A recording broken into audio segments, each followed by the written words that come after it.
Hi friends, இன்றைக்கி குழம்பு வைக்கிறது பார்க்கலாமா? ஈஸியான முறையில் தக்காளி குழம்பு எப்படி செய்யலாம்னு பார்க்கலாம் வாங்க.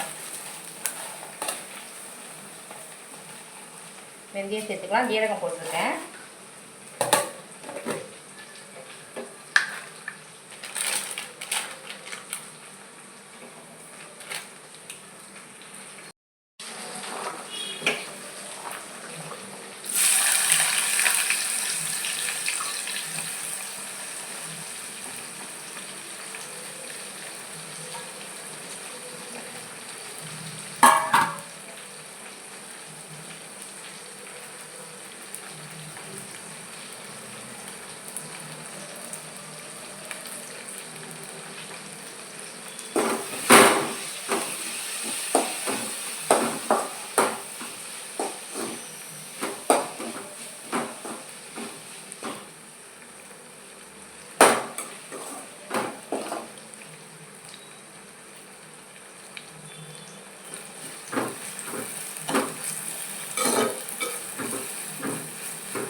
ரெண்டு தக்காளி அரிஞ்சு வச்சுருக்கேன், அதை சேர்த்துக்கலாம். இது தக்காளி குழம்பு தான், செம்ம டேஸ்ட்டாக இருக்கும்.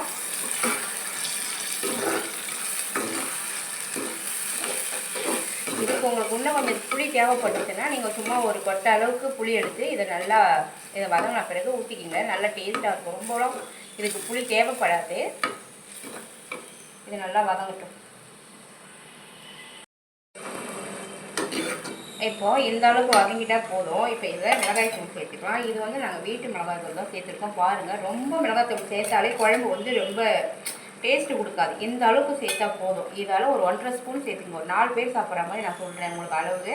உங்கள் வீட்டில் 6 பேர் இருந்தால் கூட இது கூட 2 ஸ்பூனாக சேர்த்துங்க. ஒரு நாள் மிளகாத்தூளால் தான் குழம்பு சில பேர் நல்லா இல்லைன்னு சொல்கிறாங்க. மிளகாத்தூள் நிறைய சேர்த்துக்குவாங்க, அதில் சேர்க்க மாட்டாங்க. நீங்கள் மீடியமாக சேர்த்து குழம்பு வச்சு பாருங்கள். இப்போ இந்த குழம்பு இப்போ நான் வச்சேன்னா அவ்வளோ ஒரு டேஸ்ட்டாக இருக்கும். சாப்பிட்றதுக்கு இன்னமும் சாப்பிடணும் போல் இருக்கும். வத்த குழம்பு கூட இந்த மாதிரிலே நீங்கள் ட்ரை பண்ணி பாருங்கள். ஒரு நாளைக்கு கண்டிப்பாக உங்களுக்கு வத்த குழம்பு வச்சு காமிக்கிறேன் நான்.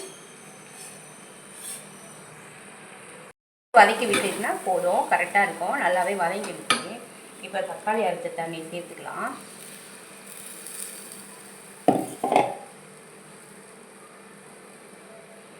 சும்மா நான் ஒரு கொட்டை புளி தாங்க ஊற வச்சேன். புளி கொஞ்சம் சேர்த்தா நல்லா இருக்கும் சொல்லிட்டு இந்த அளவுக்கு நீங்கள் புளி ஊற வச்சுக்கோங்க. ரொம்ப புளிப்பு வேணாம். உங்களுக்கு புளிப்பு தேவைப்பட்டால் ஏற்றவும் போடவும் உங்களுக்கு இஷ்டம்.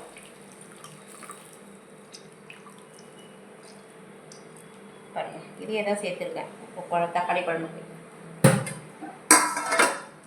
முன்னாடியே நம்ம சேனலில் வந்து நான் மிளகு குழம்பு வச்சுருக்கேன். செம்ம டேஸ்ட்டானது. நல்லா நம்ம சளி பிடிச்ச அதுவும் இந்த கிளைமேட்லாம் செய்யணுன்னா எப்பயுமே செஞ்சு சாப்பிட்லாம். அது ஃப்ரிட்ஜில் கூட வச்சுருந்து ஸ்டோர் பண்ணி சாப்பிட்னா நல்லாவே இருக்கும். அது மாதிரி நீங்கள் ஒரு முறை ட்ரை பண்ணி பாருங்கள். இதில் இப்போ உப்பு சேர்த்துக்கலாம்.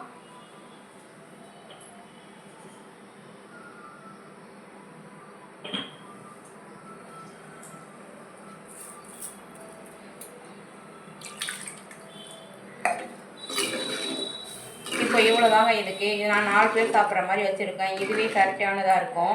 நீங்கள் இதை மாதிரி ஒரு முறை ட்ரை பண்ணி பார்த்துட்டு எப்படி இருந்தது, டேஸ்ட்டாக இருந்துச்சுன்னா எனக்கு கமெண்ட்ஸில் சொல்லுங்கள் மறக்காமல். தயாராகிடுச்சு பாருங்கள். வெரி வெரி சிம்பிளான மெத்தடு தான். ரொம்ப ஒரு தக்காளி இருந்தால் நம்ம வீட்டுக்கு தக்காளி குழம்பு வச்சிடலாம். ஒரு 3 தக்காளி இருந்தாலே ஒரு 4 பேர் சாப்பிட்ற மாதிரி வச்சிடலாம். பாருங்கள், இந்த அளவுக்கு நான் எந்த அளவுக்கு வச்சேன். சூப்பரான முறையில் செம்ம டேஸ்ட்டாக இருக்கும். ட்ரை பண்ணி பாருங்கள். பிடிச்சிருந்தா நம்ம சேனலை சப்ஸ்கிரைப் பண்ணிக்கோங்க. பாய்.